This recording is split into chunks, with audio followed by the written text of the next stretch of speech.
Johnny Depp versus Amber Heard. Hello, I'm H.G. Tudor.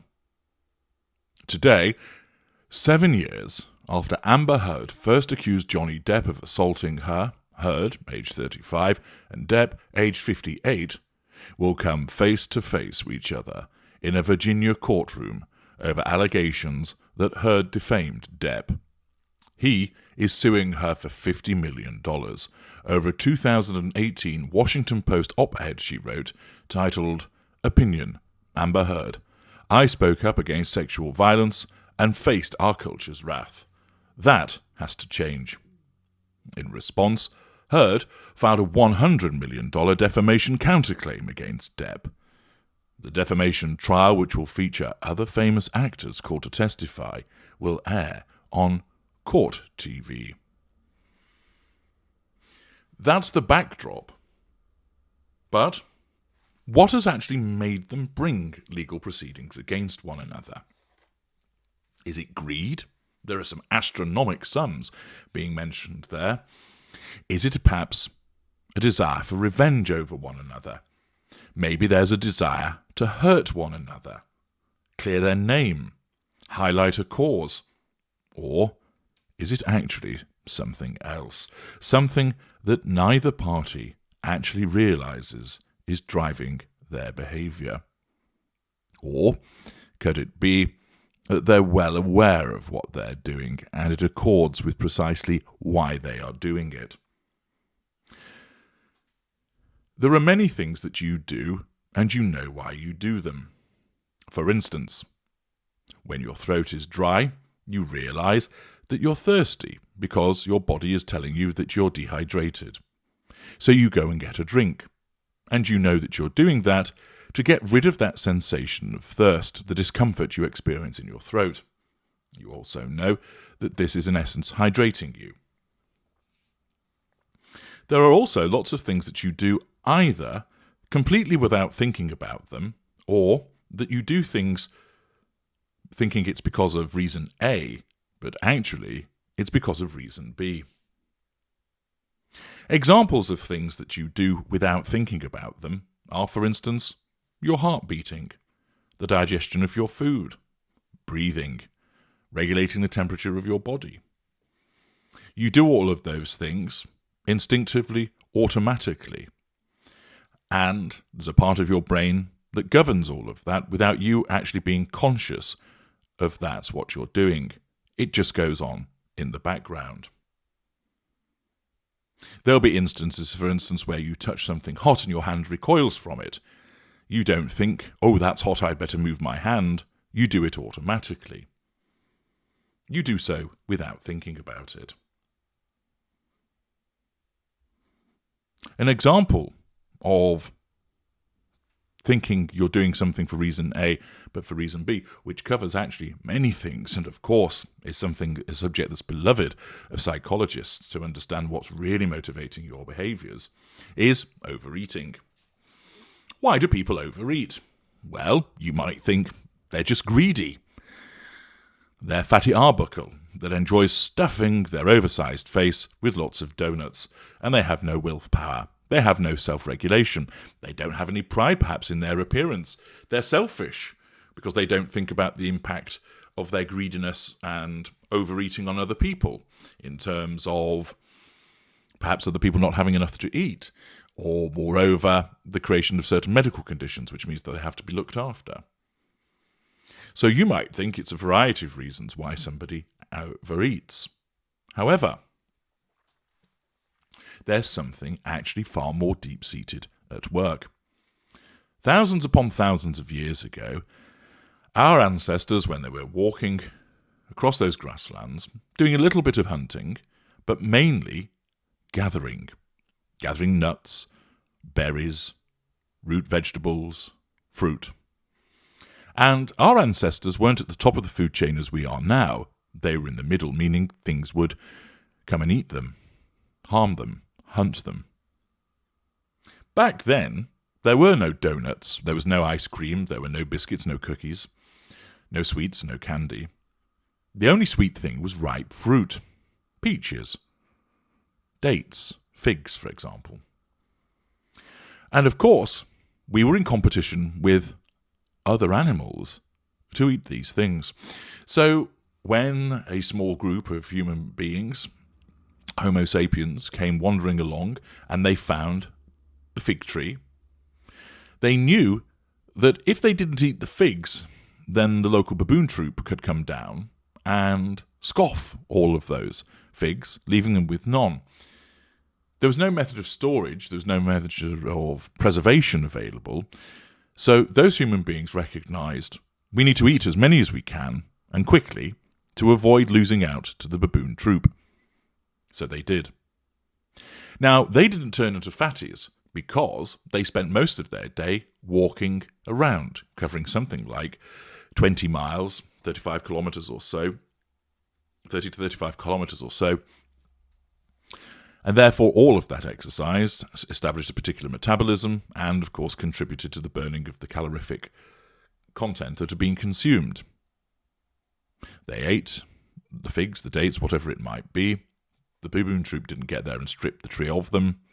And this behaviour happened generation after generation after generation after generation after generation for such a long time that it became essentially ingrained into the evolution of our species that when something sweet comes along, scoff as much of it as you can. All of a sudden we find ourselves in modern times. We have refrigeration, preservation. Food, for many people, is relatively inexpensive, particularly junk food. And therefore we have refrigerators full of, cupboards stuffed with, lots of sweet things. And the problem is, that evolved need to eat sweet stuff, and as much of it as possibly can, has stayed with us, but it's now redundant. I don't know where you live, but certainly there's no baboon troop that's going to come clambering in through my windows and raiding the cupboards. And therefore, that evolved behaviour is redundant, but the problem is, it still exists. Now, for some people, it hasn't evolved as strongly, and they have other factors which enables them to curb that desire to eat sweet stuff. Perhaps the knowledge of how it impacts upon their health, that it isn't good for them, and that they do have a greater ability to curb it. But for some people, that is what they're fighting against. They're fighting against an evolved behaviour. So they might think to themselves, I overeat because I just love sweet stuff and I guess I'm greedy and I have no willpower. But the real reason driving that behaviour stems from an evolved behaviour from thousands upon thousands of years ago. Accordingly, to understand what is precisely driving Johnny Depp and Amber Heard's behaviour, we need to analyse and establish what they are. This will enable us to understand so much more about their behaviours and get down in an under-the-bonnet way to analysing what's really driving their behaviours. I categorise people into normal, empath, narcissistic and narcissists. Each of these categories have different drivers behind them, which causes an individual to behave as they do. By understanding what these drivers are, this helps us truly understand an individual's actions. It removes confusion and establishes motivation and assists gauging what their future responses and reactions will be. It also, of course, enables you to learn from these examples and apply them to situations in your own life to make sense of the people around you, and is hugely valuable. We will therefore examine and determine what Amber Heard is and what Johnny Depp is. As part of that process, we now need to understand more about the current clash between them, which has brought them to court. Johnny Depp and Amber Heard's romantic relationship was brief compared to their protracted legal battles. The two met and began a relationship on the set of Depp's movie, The Rum Diary, in 2009, when Heard was 23 and Depp was 46. They subsequently married in 2015, legally in California, and then again ceremoniously on Depp's private island in the Bahamas. Almost as quickly as the marriage started, it was over. In May 2016, 15 months later, Heard filed for divorce, citing irreconcilable differences. She filed a restraining order against Depp, accusing him of hitting her with a phone.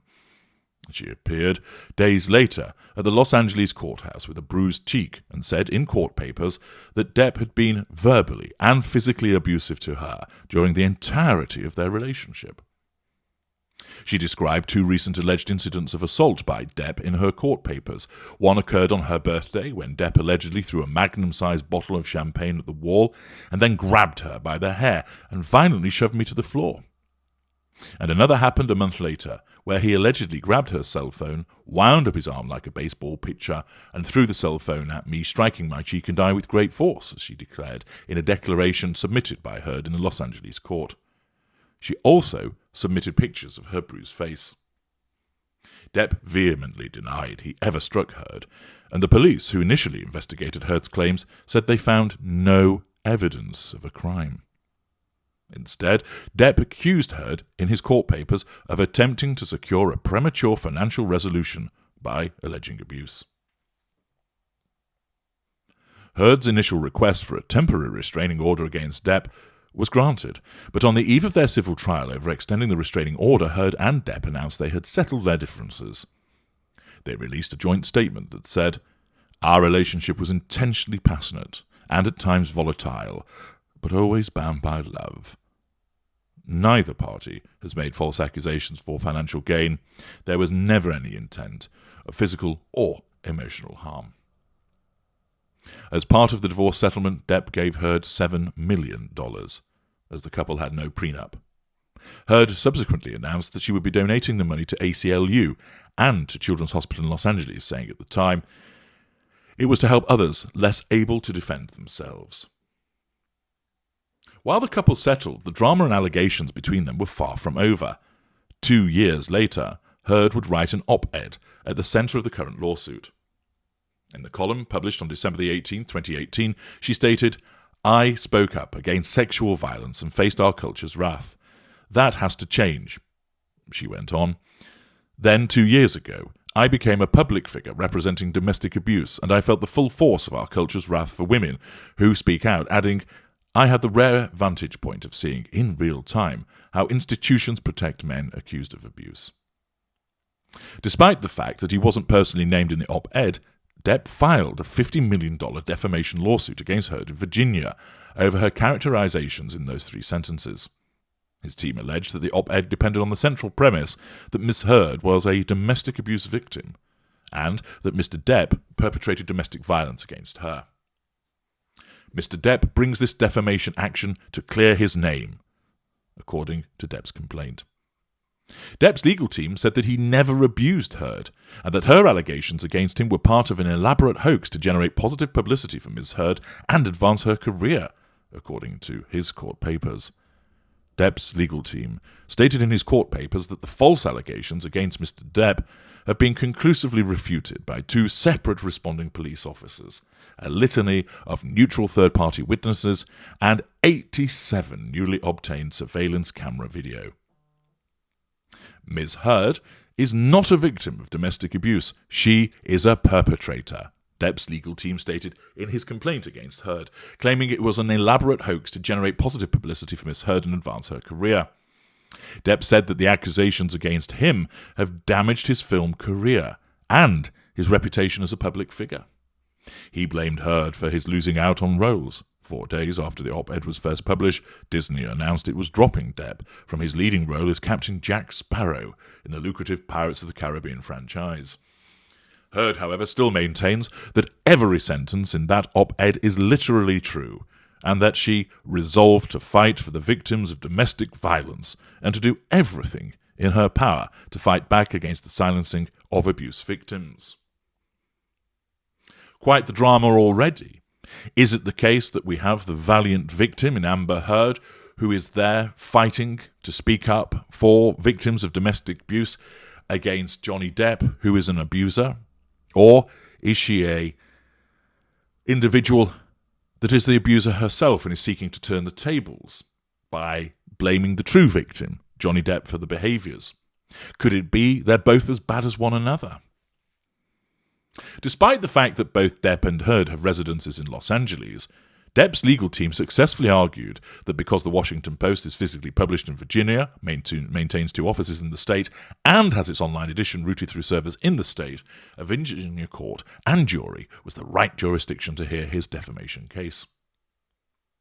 Virginia law regarding defamation and libel claims looks to where the statement was published, according to Depp's complaint.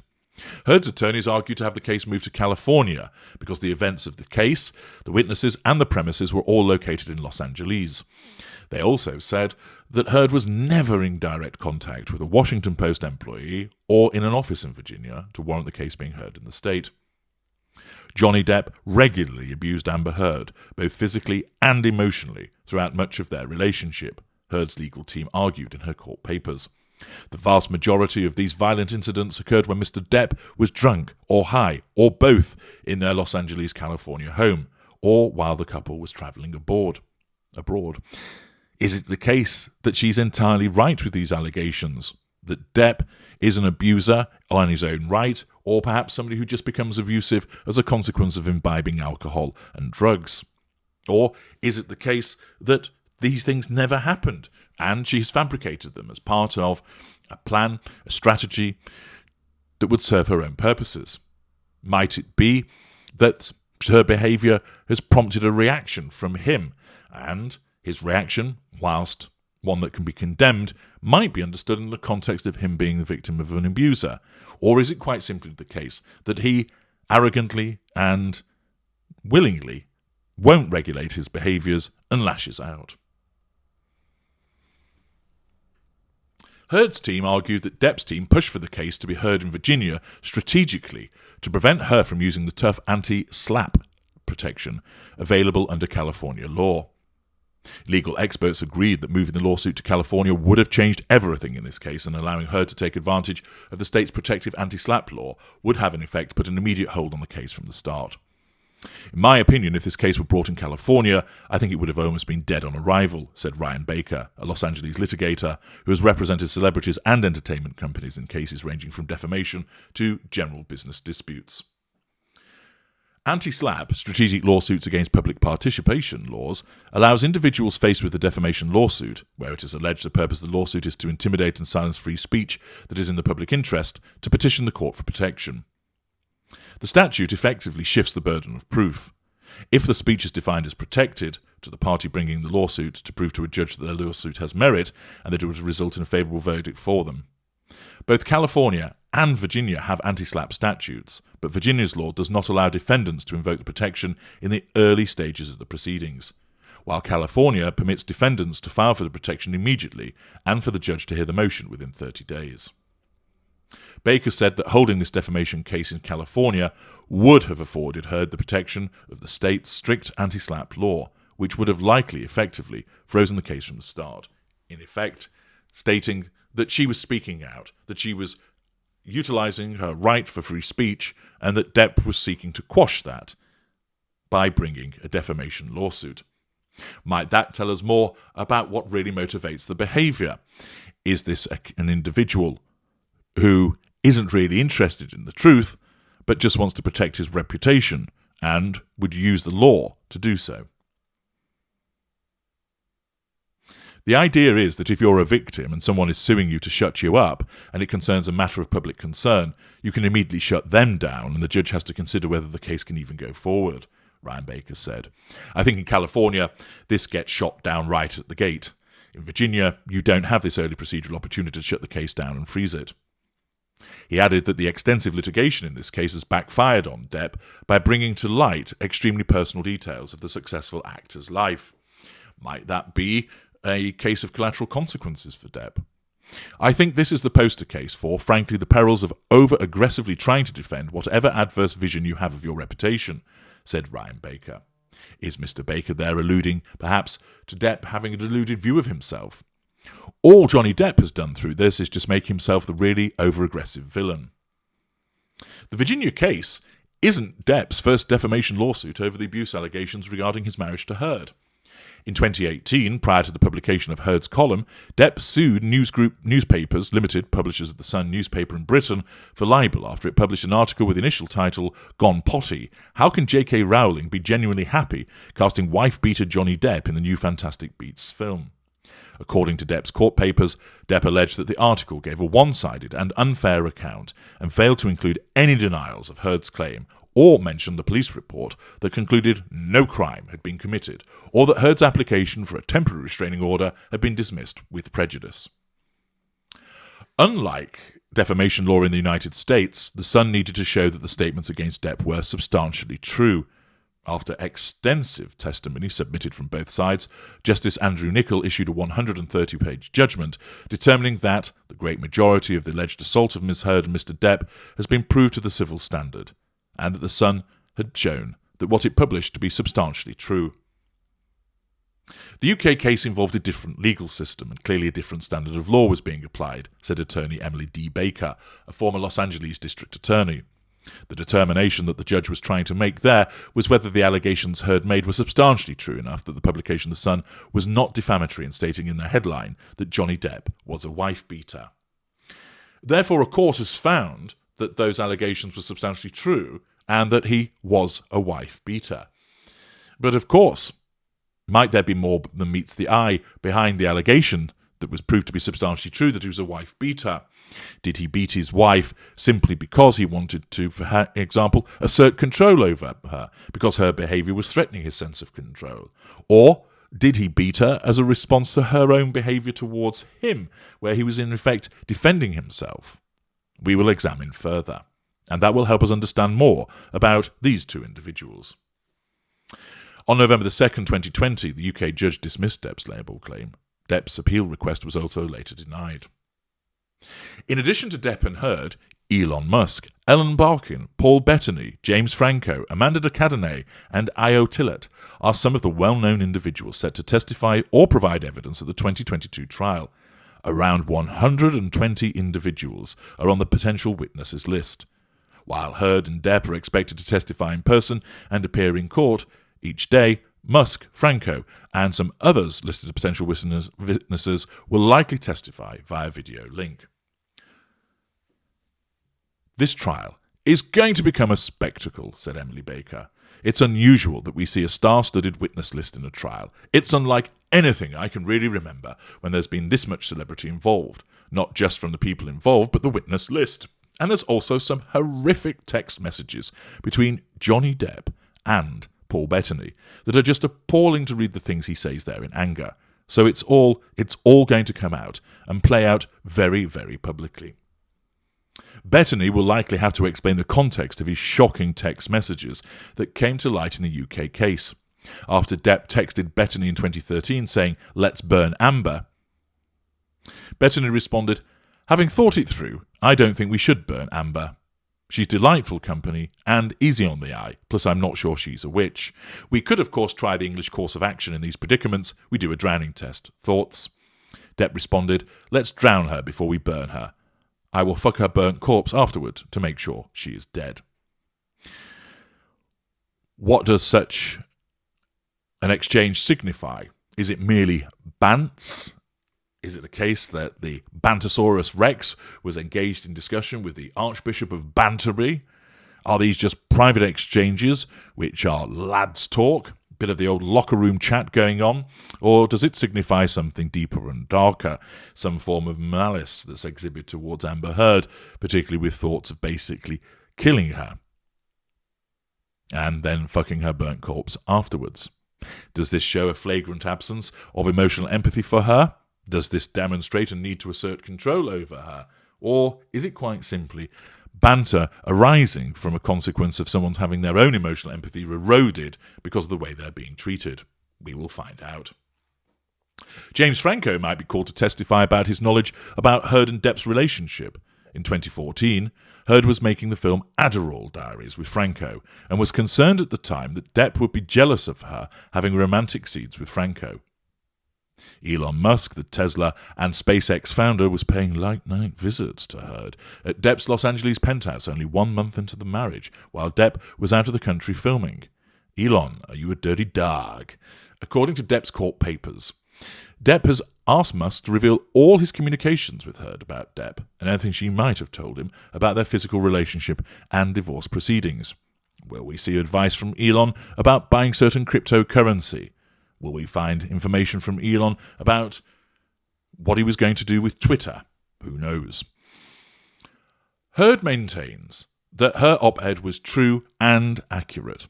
Is this the case? Is it the majority perspective of the truth, or is it a warped version that's been driven by something else? She says that she didn't mention Depp by name and was only about what happened to her after she came forward, based on her experience as a woman who had reported a man for violence. Depp has consistently denied the allegations against him. To harm someone you love? As some kind of bully? No, it didn't. It couldn't even sound like me, Depp said in a 2018 article in GQ. 25 feet away from her, how the fuck am I going to hit her? Which, by the way, is the last thing I would have done. I might look stupid, but I ain't fucking stupid. Again, is there force in that denial, or is this just simply a denial to evade what really happened? Amber is looking forward to getting this behind her. A source familiar with Heard recently stated, Johnny physically abused Amber throughout their marriage, and this lawsuit is just a continuation of it. The UK court has already ruled against Johnny when it found at least 12 acts of domestic abuse against Amber, and this case will only bring out more evidence of abuse.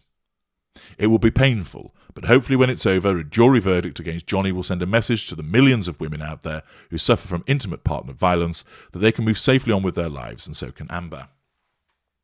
Is it the case that these acts of violence are accurate?